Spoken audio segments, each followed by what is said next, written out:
You're listening to Latinx Therapy.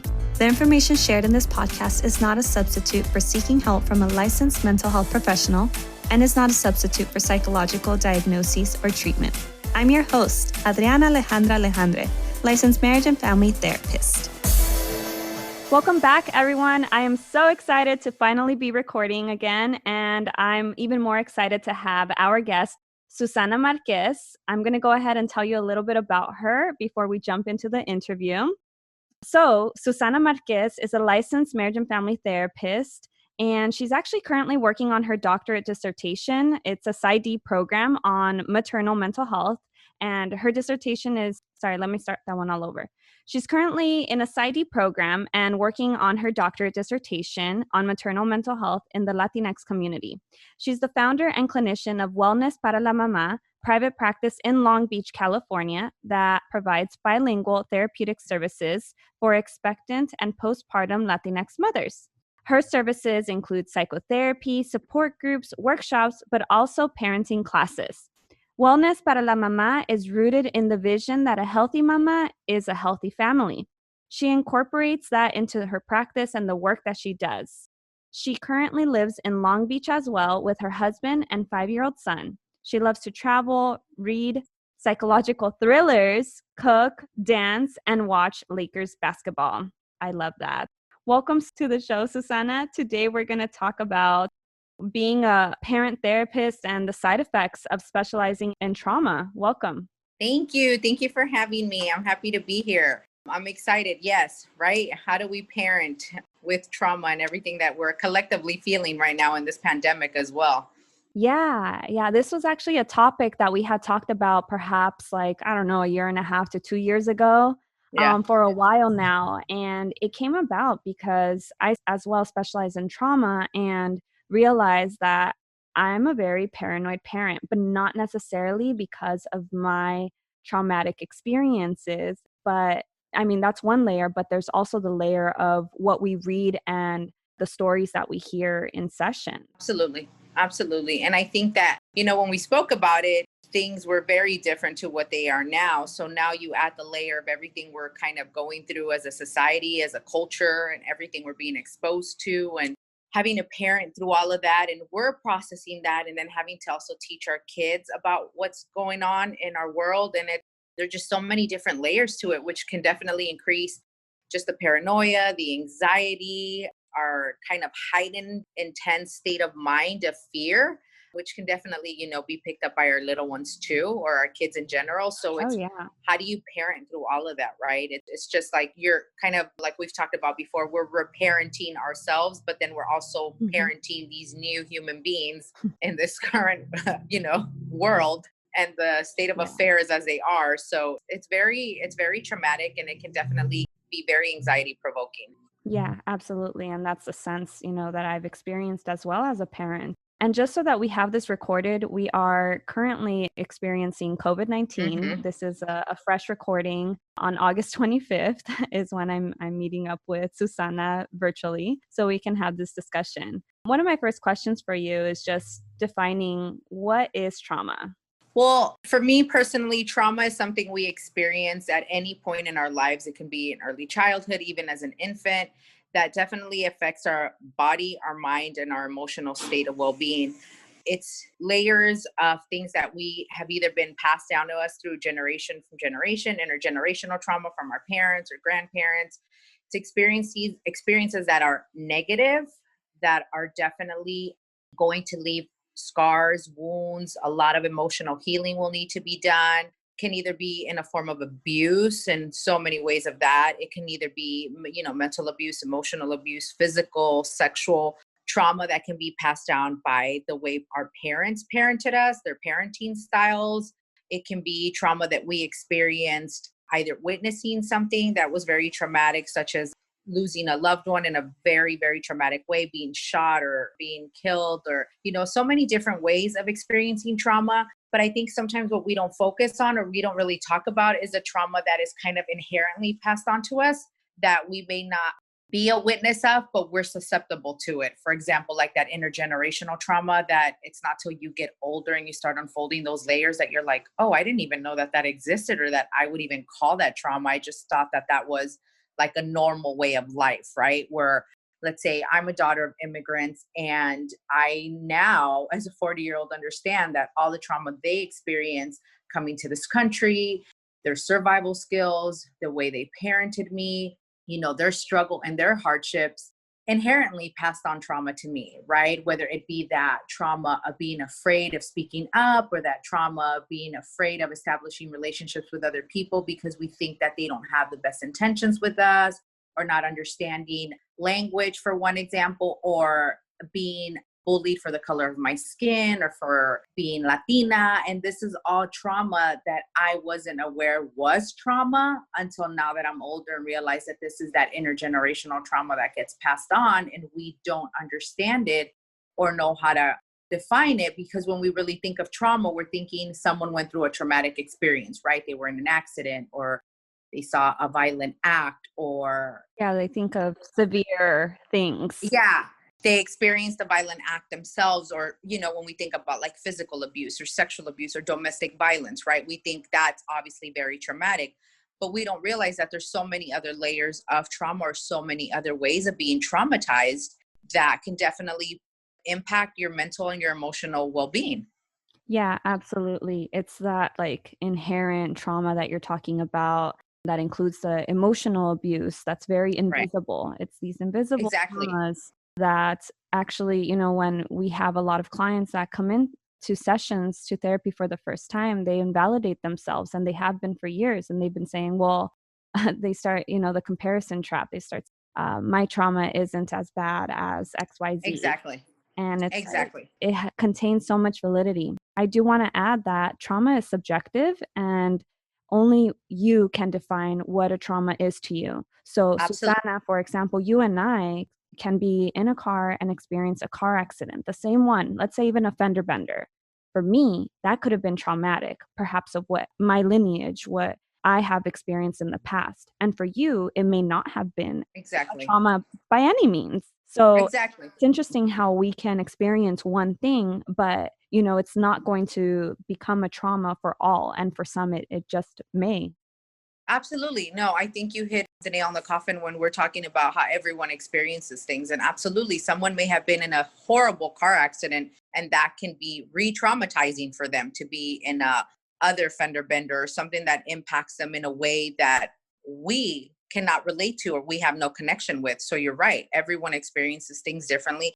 And that's another thing that, yeah, we will do that. We will minimize our trauma and say, well, mine isn't as bad because I didn't experience X, Y, and Z based off what someone else has experienced. So that can lead to a lot of that not understanding that trauma can be very different, can look very different person to person, and that trauma is trauma, just like loss is loss, right? Right. There's no scale that says one loss is worse than the other, or one trauma event is worse than the other, right? It is what it is, in the sense that that's exactly what it is. Trauma is trauma, and it depends on the way the person has been impacted by it, or how they're feeling it. Like you said, very subjective. Yeah. So our focus for today is going to be specifically with trauma therapists that are parents. So let's talk a little bit about what the trajectory is to specialize to become a trauma informed therapist. What does that look like for those listening? Well, I definitely took specific courses on trauma focused different modules and therapy models to use, because when working in county mental health, you realize that a lot of the families you're working with, a lot of children you're working with, come from a very traumatic background. There's been a lot of layers of trauma, years of trauma that haven't really been understood or even assessed. And so we'll get a family and we'll think like, oh, this child is experiencing these behavioral issues right now based off of, this specific incident. But we don't realize that there's so many other layers of trauma that that child might have been exposed to years before that haven't been healed from, that haven't been processed and even resolved. And so this is continuing to add more to what that child is experiencing when they come into an assessment. So being in that setting, all these modules that came out, like trauma focused therapy, TFCBT, that kind of stuff, was things that were interesting to me, because I figured if we can address the trauma itself in order to then help reframe some of that, way of thinking in that child, or even those behaviors and that stem from the trauma, we can begin to address what's really going on. And so when the families come in and say, I had families who would come in and say, oh, well, my child was abused at 5, and let's say the child was like 12 now. But, we got over that. And it's interesting because they'll say, eso ya pasó. I don't think that's an issue now. That happened already. I don't think that's what's affecting my child because he's 12 now, but that was when they were 5. And it's interesting when you sit there and you actually go through all of that trauma, explore all of that behavior. And then the families make the connection, right? There's like that puzzle piece that's missing that says, no, this is actually a manifestation of all of these underlying traumas that this person has experienced. So this is why I was interested in taking these trainings and specializing in these things, to help families understand that trauma can definitely manifest itself years later. Yeah. May have happened when you were 5 and now you're 12. You may be 20, experience something traumatic at 15 or younger.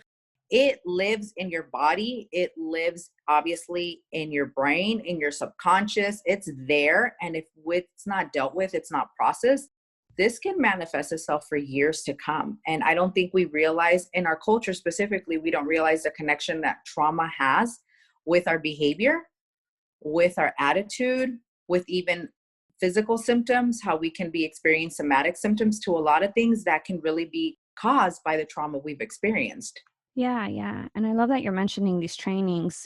For those of you listening that aren't familiar with the acronyms like TFCBT, that refers to trauma focused cognitive behavioral therapy. And it's a modality specifically for children who have experienced trauma. And there's a certification, but there's also a workshop that you can do. So it could be a lengthy thing or a short term thing. I think either way, having the knowledge basis of it as a therapist is very helpful. CPT is cognitive processing therapy. And that one is very similar, where the clinicians guide the clients through a narrative account of their trauma after exploring coping skills, relaxation techniques specifically for their trauma. And it's very educational based, but it's for adults. And basically, when we go to our graduate programs or through our graduate programs, we are not really emphasized, or they don't really help us to get to know what a trauma is. We really experience and learn about it more so in our practicum sites. Yeah. So we don't really get to learn. We learn the textbook version of these things, but it's really just over the surface. What really helps our knowledge is going into the training sites and experiencing, therapy with our clients, getting our own therapy, and then taking advanced workshops on our own, like the ones that Susana has mentioned. I, for myself, am trained in EMDR. So there's various ways of trying to become a trauma-informed therapist, and, taking in the population and cultural and acculturation considerations of the population is really important to be a trauma-informed therapist. What is the mental health impact of parents who are going through graduate school and seeing clients, on their way towards becoming a therapist? What is the mental health impact of those parents who specialize in trauma? I think it's heavy because you're also dealing with your own trauma that you may be processing yourself. And like I said, during this heavy state of affairs that we're in with COVID, police brutality, Black Lives Matters, all of that trauma that keeps being exposed. We're being exposed to all this trauma every single day, not just societal, but with our clients. Like you're saying, we're getting trained in these modalities. We're going through graduate school for those that are doing that. You're a parent. It's very heavy. I think right now that has heightened. As far as for me, I know that now I feel where all the calls I'm getting is based on some traumatic experience that clients want to process or that they want to discuss, or because of the current state of affairs, how do I, go through this traumatic state experiencing right now with COVID, and maybe being exposed to the Black Lives Matter police brutality, or you have a loved one who's been in that situation. And I'm going to tell you, the first couple of months for me during this pandemic were so heavy where I'm like, I feel like I'm experiencing more trauma now and it's sitting heavier with me. So the heaviness was there. I felt that emotional lethargic where I'm just like, I need to take a break because I can't be a service for my clients when I am experiencing all of this myself. And it's learning how that impacts us, right? I know that for myself, I was carrying it in my body. I was feeling overwhelmed. My anxiety had definitely skyrocketed. I was super irritable. And then parenting in the middle of all of that, right? Having to figure out how to have those conversations with my son, how much he understands, how much he doesn't, how much I want to expose him to just to still be that parent who keeps them protected enough, but also because I felt if I can protect you enough of this, and that means that I don't have to keep explaining this stuff to you because I'm also emotionally exhausted from having these conversations, right? So the mental impact is humongous. And I think that it's really important to understand that if you're a parent right now who's also becoming a trauma informed therapist or is doing that work, it's important to also have your own outlet where you have maybe your own therapist, where you're discussing and bouncing off all of these feelings and different weights that you're carrying in this process because you want to be able to still be a service to your clients, but you also want to be able to have that space, that safe space to let all of that out. And so I know I reconnected with mine because I'm like, I need that space. I need to be able to dump all of this somewhere and then still be able to connect with my clients and not have that double impact me because there's that counter transference, right? When we're sitting there and some clients are sharing things that really resonate heavily with us, and you want to be able to connect with your clients and say, I understand, that resonates with me, or I definitely can feel that, but you want to be able to have that boundary to where you've had your space to dump all your other stuff off with someone else, and that's not being transferred over to your client and creating more trauma or creating, the blur. Some pressure. Exactly. Absolutely. So the mental impact right now is very heavy. And I think it is important for all of us trauma informed therapists to understand and know that it's okay that if you need that space for yourself, or if you need to connect with your own therapist to have that safe space to leave that there, I highly recommend it because I think times are very difficult right now. And we need to be able to also show our clients that we can be a service of them, but we're also taking care of ourselves. We're practicing what we preach. Yeah, absolutely. So balancing. And I think since the start, from the moment that you enter into your graduate program, it's all about balance. As a Absolutely. parent, we have to balance our own mental health and our little one's mental health and, whatever else the program throws at us. Entering into the training site, we have to balance out our clients' mental health. And then on top of that, there's also balancing the stigma that we're receiving from our family for choosing this career path, perhaps for some that are listening. For others, our families may have been very supportive. I know also I experienced a lot of when, this is pre COVID and even pre Trump. So I experienced a lot of just fear based. I realized that people out there aren't advocates like myself. The people out there are not, I felt like I was living in a bubble and my son was in that bubble with me and I thought that we were safe. And this was also when he was going to start preschool and kindergarten. And I just felt an immense fear because I realized, crap, school isn't even a safe place for my child to not experience trauma as well. Trauma from people potentially at the school site. And in being a parent and specializing in trauma, we also experience that where we are carrying these stories and these narratives of others. And I learned very quickly that that could, that had me spiraling and Yes. generalizing to just everybody. The world is unsafe. Everyone is bad, right? All of these Yes. stuck points that were really like, I never had this before. And I think this is actually something that I know this is something that medical students experience with the medical diagnoses that they're learning about. And they're like, oh, I must have this. I must be experiencing this health concern and I got to get it checked out. And in a similar way, we're also experiencing that. I don't know what the terminology for that is, but we also tend to just grasp that to an emotional and mental psychological sense. So learning how to create those mental boundaries as a trauma informed therapist and a parent has been crucial. And as Susana is mentioning, having your own therapist is really beneficial so that you could process these fears. Where are they coming from? What is happening? What is living in the subconscious as well? But also support groups Yeah. and consultations with other mental health professionals is necessary and beneficial because that's also a way of externalizing our fears. What is going on with us, especially if you can get into a consultation group with other mental health professionals of color who are parents, right? Lots of layers there. That is another way to connect and heal. Susana, what are some of the effects that the family of that therapist may notice when they're going through these unbalancing shifts of just realizing the world is unsafe? What can that therapist be experiencing that the family may or may not notice?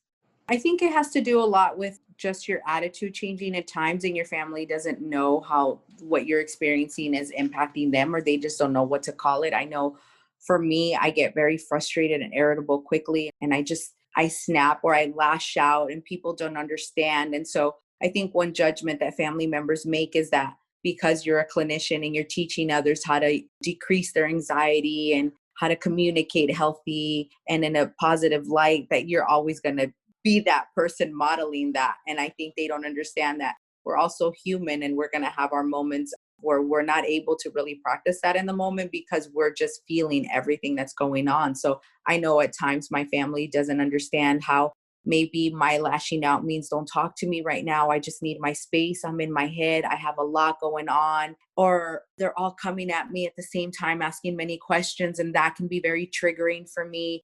Or there's a conversation being had about what's been going on in the world with BLM and COVID and stuff like that. And maybe I've checked out from that at that moment and I don't want to hear it and I'm non responsive. Or I may say, like, don't come at me with that question. I don't want to talk about it. And again, not understanding that the messages you're sending is may not have been in the best way, but it's because we are just not in the place. So, right, family doesn't always understand. And I think it's important to have these conversations. If you're going through training now or through grad school, or you are already a trauma informed therapist and are a parent, I know I've had to sit down with my family and say, hey, I don't always want to talk about what's going on. I don't want to have a conversation about COVID. I don't want to hear who COVID impacted this time around or what's going on right now, because this is what I am already hearing. These are the stories I'm already hearing at work, seeing them myself. You know, we get them through our social media, our news feed,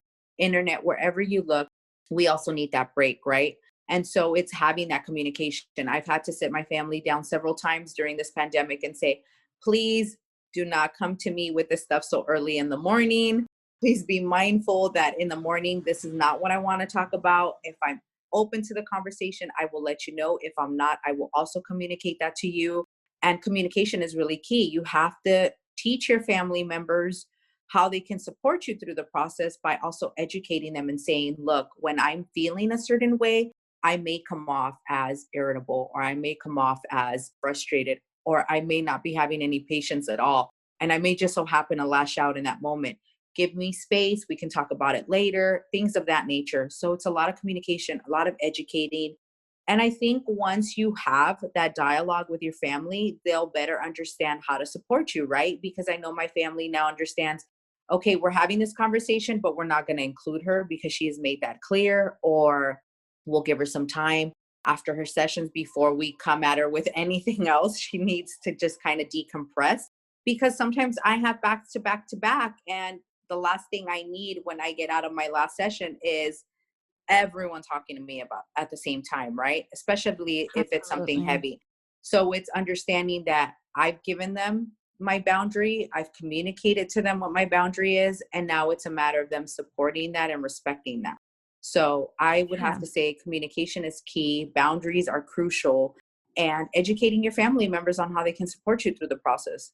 Yeah, yeah, I think that's definitely really important. And I know that in being Latinx and going through a mental health program to become a mental health professional isn't necessarily easy when families stigmatize that. Mhm. They stigmatize feelings and everything. So I know that creating boundaries is definitely going to create rupture as well in some households. I think that there's even name calling that happens, like being called or being told that you must be perfect because you're thinking of yourself or even selfish. Mm-hmm. So I think just holding ground and allowing, I think experiencing that as a projection or seeing it as a projection is definitely helpful. And some of the other things that the family may notice are that sometimes the clinician in training will become depressed, and that's a very silent effect. The clinician in training may be able to take care of the children, take them, go to work, cook, do their daily activities, shower, hygienic stuff.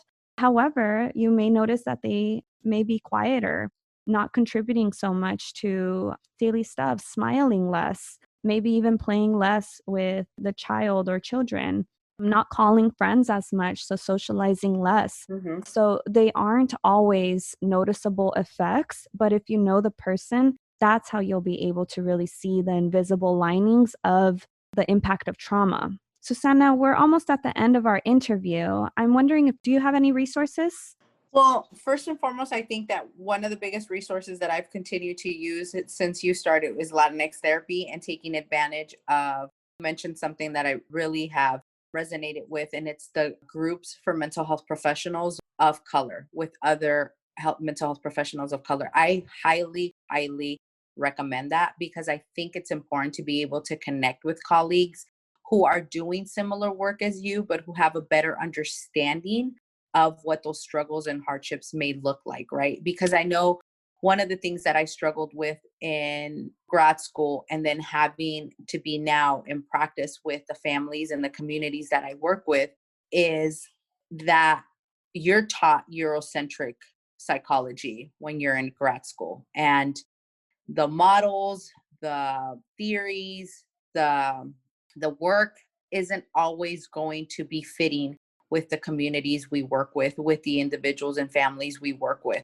So when you're able to align to a group of women of color or professionals of color in the mental health field, and we can begin to destigmatize and decolonize and break all of that down, and find ways of really connecting with our community, with our Latinx families, with our Latinx individuals, we can really begin to address the trauma that has been experienced for years, that we continue to experience, that we can be able to finally resonate and connect with them and say, like, you know what? This is why you've experienced this far, rather than just Right. putting a label on it, rather than just saying, oh, this is the diagnosis, this is what it is, kind of deal with it kind of situation. It's like, no, let's do the heavy work, because we need to be able to break all those barriers down. So I've connected with those groups, and I'm thankful that you provide that. So that's one of my biggest resources. And another one is absolutely finding your own individual therapist that you can have that one-on-one support. Yes. But during these moments of COVID-19, and obviously not being able to connect In person. in person with people, as an extrovert, that kills me, because I'm like, I need that human connection. I am so zoomed out at times where I'm Yeah. like, I want to be able to see someone in person, give them a hug and laugh, and not have that fear of obviously what COVID-19 is. But sometimes it really just is getting out. Like we talked about earlier, getting out, getting grounded with nature, getting grounded with the beauty that's out there in our beaches and our hikes and our parks, because we just need that fresh air, Absolutely. that fresh air to ground us and just kind of give us that charge to keep doing this work, because this work is heavy. Yeah. This work is really heavy. This work, like you said, can also cause a state of depression, can shut a person down. You can